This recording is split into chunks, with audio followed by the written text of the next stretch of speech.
Do you think the U.S. Navy acted justly when it opened fire on a drug trafficker's vessel in the middle of the Pacific? Subscribe if you believe it was a precise blow against international crime corridors, or leave us your comment if you think they crossed the line. Today we take you aboard the USS Samson to recount, with exclusive data and right on the edge of the action, how $58 million worth of drugs were taken out of circulation thanks to the decisive actions of a destroyer and its Seahawk helicopter. Let's begin.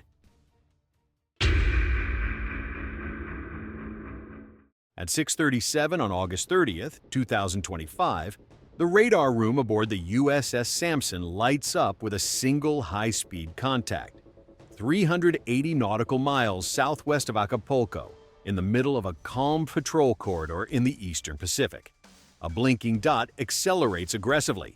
The ship's CIC, the Combat Information Center, isn't made for guessing games. Within 20 seconds, the watch operators confirm the signature, a small, low-profile, high-speed vessel cutting across the wave crests. A textbook go fast, the kind cartels prefer when trying to outrun authorities. No call sign, no flag, no response to hails. And the second signal, movement. On the ship's forward camera, black specks appear falling from the vessel's stern. Packages, many of them. That isn't fuel. It's evidence being tossed overboard. On the bridge, Commander Matthew Harding doesn't hesitate. He doesn't need a judge or a headline. He needs propulsion and air support. All stations, Condition 3. Launch Romeo within 90 seconds. An MH-60R Seahawk from HS M49, call sign Reaper 1, lifts off from the flight deck and veers southeast, closing the distance quickly.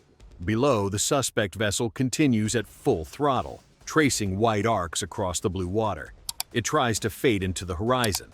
But there's a problem. This destroyer isn't here by accident. The USS Samson is part of Pacific Watch, a priority maritime interdiction operation targeting long-haul drug corridors. And today, the U.S. Navy is about to intercept $58 million worth of narcotics in real time. The suspects have no idea what's coming. Reaper 1 roars forward at 120 knots, barely 200 feet above the surface. The MH-60R isn't armed for intimidation. On board are door guns, tracking pods, and a Coast Guard law enforcement detachment, LEDET 104 from the Southwest District. They've drilled for this moment 100 times. Today, it's live. As the helicopter enters visual range, the vessel makes its next move, a zigzag turn followed by a westward sprint. Every bit of horsepower unleashed, but the roar of rotors is closing in. The crew begins dumping more cargo. Fast, frantic, sloppy. One package misses and bursts against the hull. Water splashes white, not good for them. Reaper 1's FLIR locks on the target. Below, the suspects look up. No radio, no compliance, no slowing down. The decision point has passed. Warning shots authorized. The Seahawk banks hard to starboard.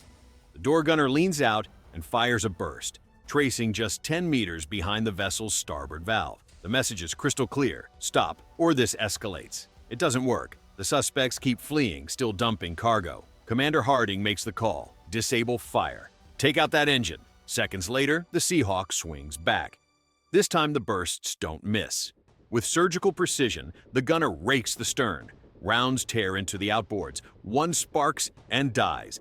The vessel jerks violently, slowing as smoke rises. Not sinking, but disabled. Adrift in open sea, the suspects finally raise their hands. But the Navy isn't finished. Reaper 1 circles overhead, while two fast RHIBs roar off the Samson's port side. Aboard are VBSS teams: visit, board, search, seizure. Moving in armed, trained, fast. Within 4 minutes, they'll be on target. And then it won't just be about contraband. It'll be about arrests, recovery, legality. Because what happens next depends not just on speed, but on law. How a warship transfers authority to a domestic law enforcement agency while still at sea. And that moment is coming fast. The RHIBs close at full speed, leaving white trails. Moments later, Coast Guard and VBSS teams from the Samson board the stranded vessel. Rifles up, commands in Spanish and English. No resistance. The suspects comply. Two men, mid-30s, skin burned by sun and adrenaline still in their eyes, kneel on the fiberglass deck. Hands behind their heads,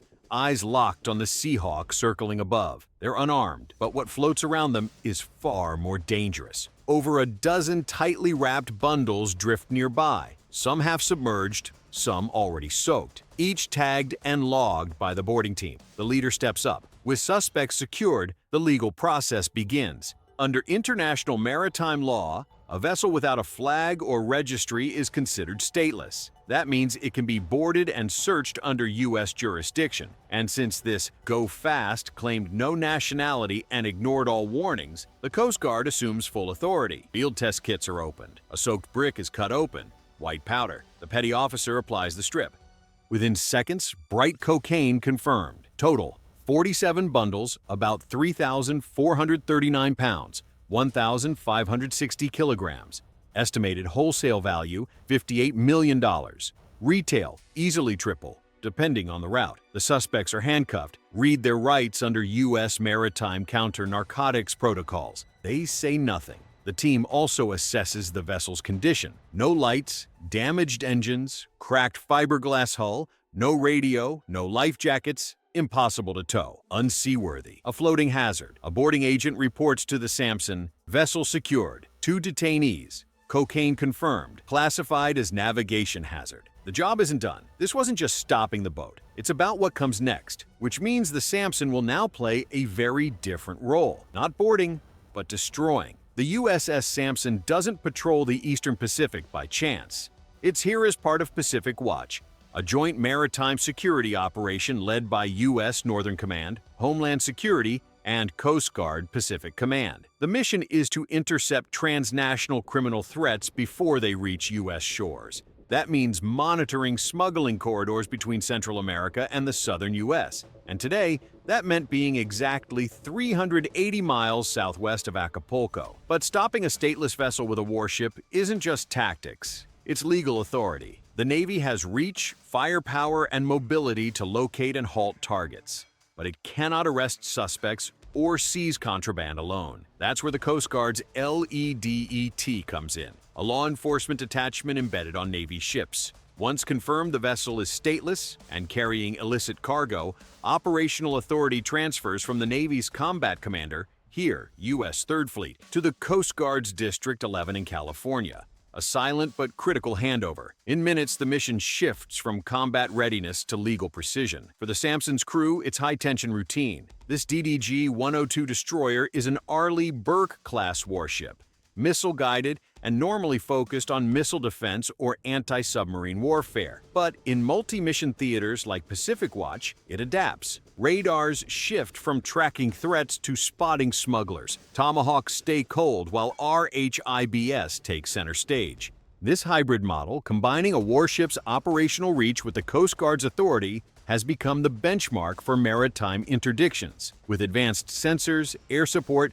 and onboard law enforcement detachments, it enables detection, neutralization, and legal processing of smugglers far from shore. In this mission, it resulted in $58 million in narcotics seized without a single injury. Proof of the Navy-Coast Guard blend. The intercepted Go Fast, however, is beyond saving. Cracked hull, shattered fiberglass, dead engines, a navigation hazard. Impossible to tow safely, it will undergo controlled sinking to eliminate the risk and comply with maritime safety and environmental standards. It's not something you drag back to port, it's something you send to the bottom. By 9:45, the mission shifts from seizure to disposal. The Go Fast drifts silently off Samson's port side, held by a recovery line. But even still, it's a danger. A swell could turn it into a ghost hull, striking a freighter or fishing boat. The embarked Coast Guard officer conducts a final inspection and officially declares the vessel unfit for navigation, noting severe hull fractures, irrecoverable engines, and lack of safety gear. Professionally, he recommends controlled destruction. Commander Harding nods firmly. Log it.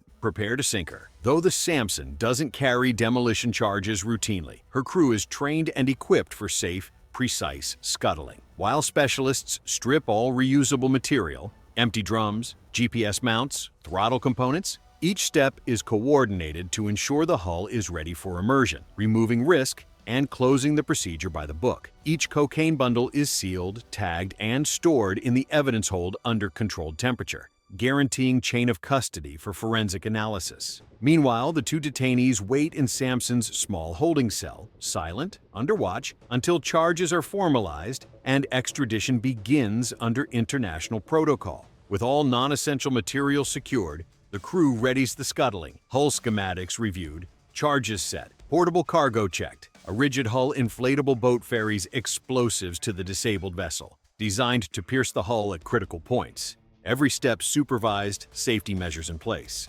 This isn't about a massive blast, but small, precise holes. At 10:12, the bridge gives the order. Detonate on my mark. Fire. A muffled pop. Nothing cinematic, just bubbling water. The sea calms again, save for the Seahawk's buzz overhead. Not dramatic, deliberate. Because when the Navy sinks a drug boat, it isn't for show. It's to remove a hazard, clear the sea, send a message. If you traffic drugs in international waters, you'll lose more than cargo. This wasn't just a bust. It was a master plan. What happened in the Eastern Pacific on August 30th is how the U.S. projects power without firing missiles or crossing borders. No distance is too far, no engine fast enough. This seizure, 380 miles from shore, sends a loud, clear message. The U.S. doesn't just guard its coastline, it shapes the battle space far beyond. And there's the ship, the USS Samson, a missile-guided destroyer built to hunt submarines and intercept missiles, now taking down drug runners.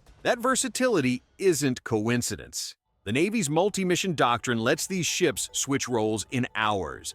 One day, missile defense in the Sea of Japan. Next day, chasing go-fasts in the Pacific drug corridor. It's not just about what the Samson did, but what it represents. Presence, reach, pressure. Every cartel lookout tracking Navy movements just learned an invaluable lesson. Even a billion-dollar warship with cutting-edge detection systems can show up in your lane, and it's not there for show. When the Navy enters the scene, it doesn't chase shadows. It positions, blocks options, and neutralizes with surgical precision. No missiles fired, no casualties mourned. Just the right mix of destroyer, Seahawk, and Coast Guard team to pull tens of millions in drugs from circulation, not only removing an immediate threat, but shaking traffickers' confidence in their safest routes, rewriting the rules of the high seas.